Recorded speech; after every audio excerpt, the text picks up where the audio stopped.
Hello, I'm Ken Arscott, your narrator. There are two levels of emergency crisis as defined. Level 1, minor crisis or emergency. Level 1 is a minor crisis or emergency. This is an incident that usually will not seriously affect the overall function on a post. Usually, this type of emergency can be handled using internal resources until the police and/or fire department arrive. In this training session, we're not going to discuss Level 1. Level 2 major crisis is a major crisis. It's an incident affecting an entire post, seriously impairing or halting the client's operations. The most serious is when mass casualties and/or severe property damage could occur. This level of crisis disrupts the overall operations of the client's business and will require emergency response from the police, fire department, or emergency services. Most of the time, it requires all three of them. Providing information to 911. The first reaction that is common to all crisis response is notifying 911. As soon as they answer, tell the operator who you are and what's going on. Most of the time, the operator will start asking you a series of questions. Answer them the best you can without going into a lot of unrelated details. The first thing they will want to know is your specific location, such as the address, the building's name, the location within the building, such as the lobby, cafeteria, office, or a room number. Next, they will ask if there is any violent action going on, such as a shooting or were there any explosions from gunfire before you called in. They'll want to know the number of people at your location. If anyone is injured, give them the number injured as well as the types of injuries, and then give them the number of perpetrators or assailants. Let the dispatcher know their sex, race, approximate age, and what they were wearing. Tell them specifically where they are, such as in the lobby, the third floor, the cafeteria, etc. If you saw the perpetrators or assailants, were they armed? What kind of weapon does he have? Is it a long gun or a handgun? You don't have to be more specific unless you're sure of the make and model. If they have a backpack, let the dispatcher know. Having a backpack is an indication that the perpetrator may have additional weapons, ammunitions, or worse, a bomb. This is important information that the police or SWAT teams will need to know so that they can strategize their entire tactics to take the perpetrator down or apprehend him. There are a variety of suspect forms used in the security guard industry. Some are just a sheet of paper with lines to fill in. Others have drawings that make it easy to remember. In this demonstration, we are going to use the security guard management suspect form. Starting at the top, check the sex, check the race, enter the approximate age, write in the approximate height. If you don't know, then was he tall, medium, or short? Approximate weight. If you're not sure, was he built light, medium, or heavy? What color hair did he have? What color eyes did he have? Was he wearing eyeglasses or sunglasses? Did he have any tattoos? If he did, describe them. Did he have any scars or distinguishing marks? What was his complexion? Light, medium, dark? What was his approximate age? Was he left or right-handed? If he was armed, you can assume the hand that held the weapon will determine that. Was he wearing a hat? If so, describe it. Give the color and type, such as a baseball cap, a stocking hat, or a fedora-style hat. Did he have a tie? Did he have a coat or a jacket? What was the color, or at least, was it dark or light in color? What color was his shirt? What kind of trousers was he wearing, such as shorts, jeans, slacks, etc.? And what color were they? Then, how about his shoes? What style were they? What color were they? What kind of weapon did he have? Was it a gun? If so, was it an automatic or a revolver? If you don't know, just write in gun. If it was a knife, how big was it? If it wasn't a gun or a knife, but was another item being used as a weapon, such as a baseball bat or an iron pipe, list them.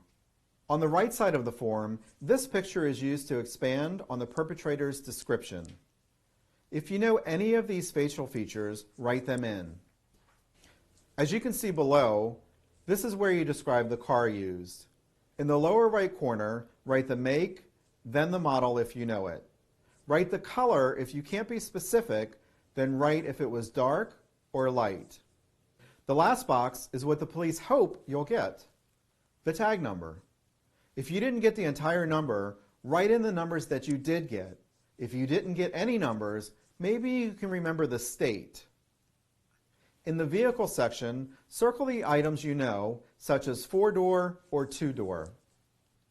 When the police arrive, hand the form over to them and render any assistance they ask that you're qualified to perform. Make sure you write all the facts you can remember in your notebook and make an incident report. When the perpetrator is captured, he will be going to trial and you'll be a key witness. If you followed all the steps that we've recommended, you will not only be a key witness, but a star witness. I'm going to discuss active shooters first because it has almost all the characteristics and defensive procedures regarding most other life-threatening crises. As you know, we live in a dangerous world and the stakes keep getting higher. Look what's happened in the last 10 years in retail stores, theaters, and even schools.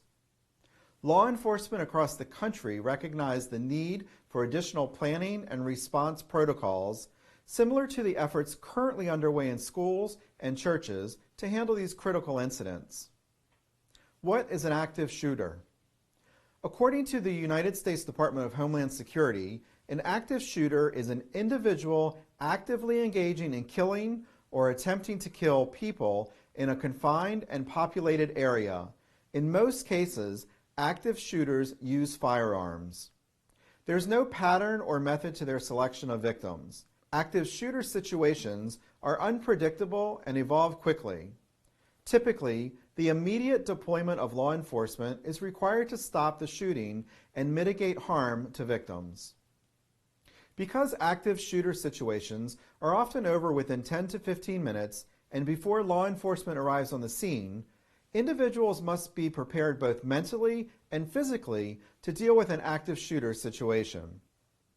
That last sentence, because active shooter situations are often over within 10 to 15 minutes before law enforcement arrives on the scene, individuals must be prepared both mentally and physically to deal with an active shooter situation is the primary reason Security Guard Management produced this training video. If an active shooter attempts to cause bodily harm on your post, you become part of the victim group. The difference is people are going to look to you for help. If your life is not in immediate danger, do the best that you can to accomplish this without placing yourself in harm's way.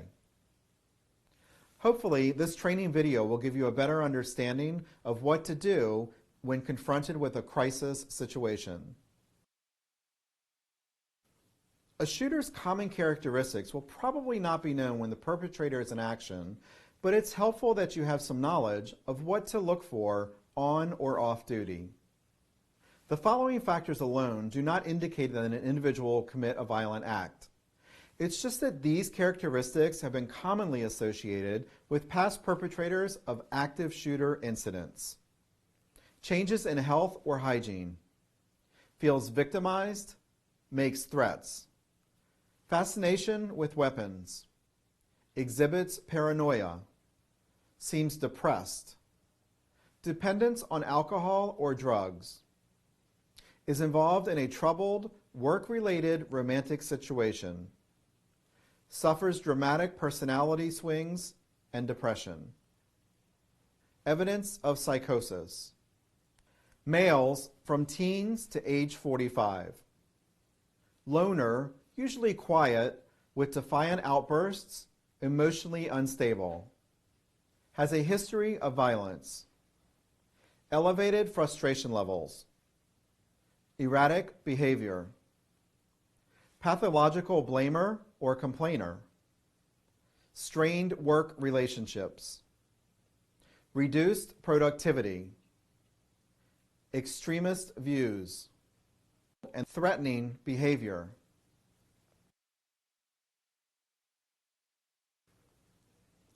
Actively discharging a firearm is when the perpetrator aggressively discharges a firearm at employees and/or customers, or even randomly firing it into an area where it's reasonably expected that someone could be struck by gunfire. These situations leave little or no time for planning and normally require first arriving law enforcement units to take immediate action to end the danger. Of course, if the shooter's identity is known, that would be the first thing that you would report. If it's not known, you want to get the best description that you can. Think about the suspect form requirements that I mentioned a few minutes ago.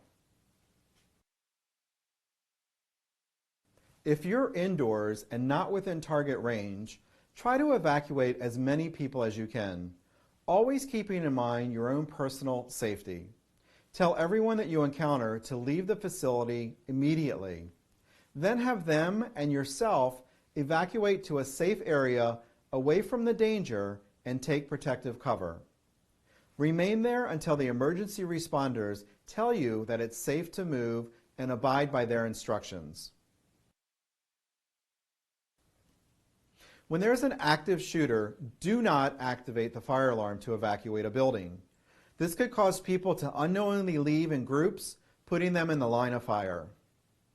Advise everyone that's not in the line of fire to take protective cover, staying away from windows and doors. If you or the personnel around you cannot safely evacuate the building, the following guidelines are recommended. Go to the nearest room or office. Lock and barricade the doors. If the door has no lock and the door opens in, a heavy door wedge can be jammed between the bottom edge of the door and the floor. Otherwise, look for heavy furniture to barricade the door. Turn off the lights. Close the blinds and stay away from all windows. Standing near a window could possibly put you in danger, not from the perpetrator, but from a police officer that might think that you are the shooter. So, cover the windows, including any doors that have windows. Turn off radios, computer monitors, speakers, cell phones, or anything else that would alert the shooter that someone is inside the room. Try to keep everyone, including yourself, calm, quiet, and out of sight. Take adequate cover and protection. For example, concrete walls, thick desks, filing cabinets, those will all be things that can protect you and others from bullets. Stay low and carefully place signs in the exterior windows to identify that you and others are in the room, and especially note if you have injured persons. Never open the door. The shooter could be on the other side. Remember, the shooter will usually not stop until they're engaged by an outside force, such as a police SWAT team. If you and the client's personnel are trapped with the gunman and he's not shooting, do not draw attention to yourself by making sudden body movements, statements, comments, or hostile looks. If you are outside. If you're outdoors and hear gunfire, stay alert and ask everyone to move away from the gunfire, including yourself. Look for appropriate cover locations, such as brick walls, large trees, retaining walls, parked vehicles, or any other object which may stop bullets. When police arrive. When police arrive, have personnel move toward any police vehicle only when told by the police or when you're sure it is safe to do so.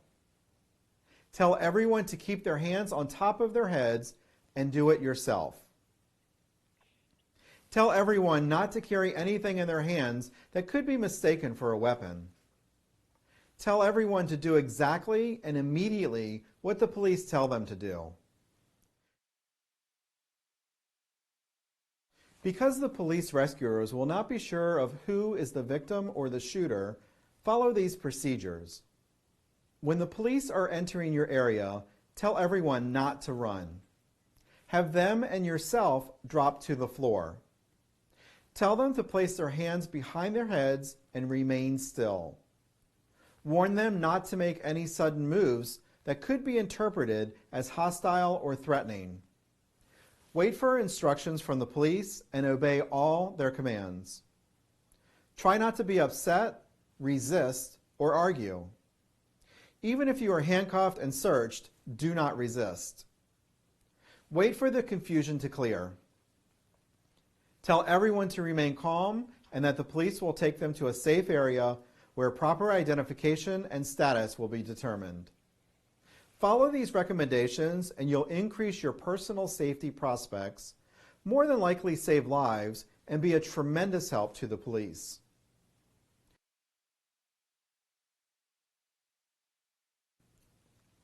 If you are involved in any of the situations we just went over, and you're not injured and you're physically fit, try to determine if there's anyone with a movement disability that will need your assistance.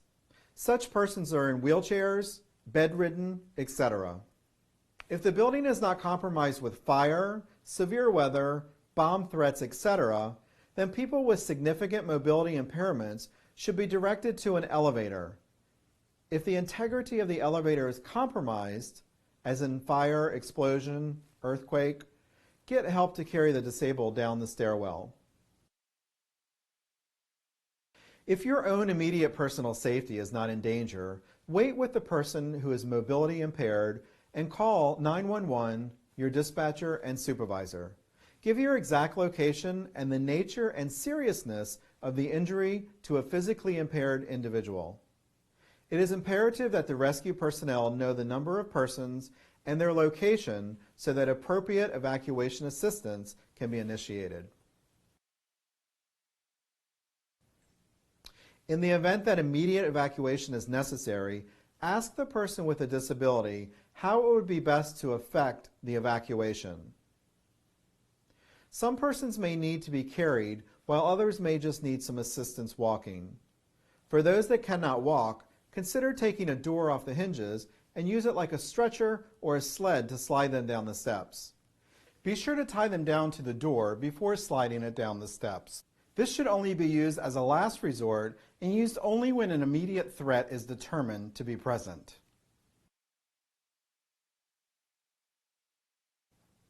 A hostage situation procedure is very similar to an active shooter procedure. If you hear or observe a hostage situation taking place, immediately remove yourself from any danger if you can do it safely. If you have a cell phone, immediately call 911 and do not hang up. Be prepared to provide the following information. 911, what's the address of your emergency? 1802 Bright Seat Road. Okay, just repeat your address for verification, please. 1802 Bright Seat Road. And your name? James. Okay, and what's your phone number? 301-555-8111. Okay, tell me exactly what happened. If you are taken hostage, remain calm, be polite, and cooperate with your abductor. Speak normally. Do not complain.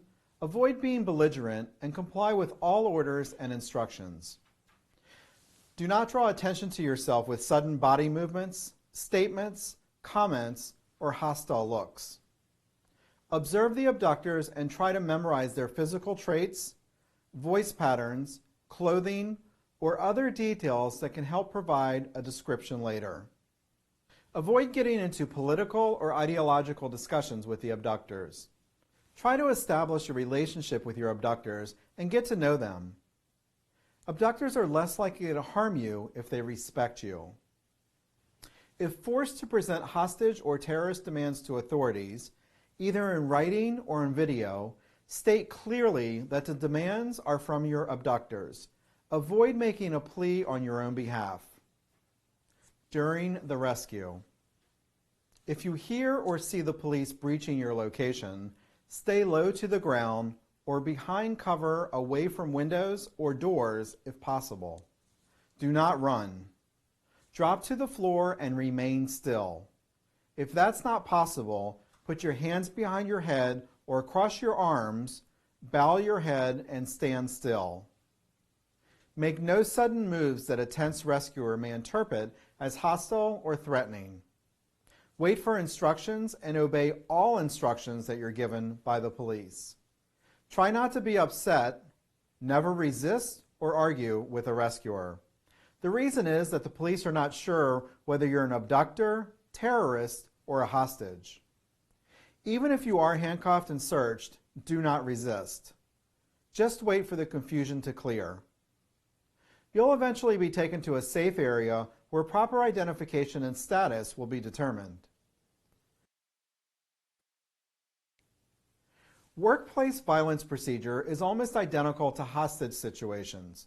However, in a workplace violence situation, you may have some warnings or indications that should arouse your suspicions. Some of the clues are if someone appears deranged, highly agitated, makes threats, exhibits paranoia, seems depressed, is high on alcohol or drugs, is in a work-related romance gone wrong situation, someone you know has a history of violence, acts in an erratic behavior, strained work relationships, for example, someone who was fired and has made threats, and someone who is acting in a threatening behavior, someone who you suspect of being armed and is not law enforcement. If you're faced with any of these profiles, be alert and promptly report them. If you're a witness to a workplace violence situation, call 911 immediately. When you report the incident, include the following: nature of the incident, location of the incident, description of the persons involved, and description of the property involved. Always try to behave in a manner that helps to calm a situation. Your actions may help calm them, or on the other hand, it could escalate the problem. It all depends on your reaction, verbal comments, and physical actions, and the temperament of the suspect. Most of all, always try to stay calm. Be empathetic. In other words, show that you're concerned. Try to have the other person and yourself sit down. The reason for sitting is that it's a less aggressive position. Try to be helpful. For example, if he's asking for someone in particular, tell him the person is not in the building and to come back at a later time. You could also make a positive outcome statement such as, "We can get this straightened out." Give positive feedback for continued talking such as, "I'm glad you're telling me how you feel." Most important for your safety, stay out of arm's reach. Have limited eye contact. Take notes. It shows that you're concerned. Avoid the following behaviors. Do not patronize. Do not yell or argue. Do not joke or be sarcastic. Do not touch the person. Once he leaves, alert management and the police and make an incident report. This concludes part 1 of the Security Guard Management training video, Crisis.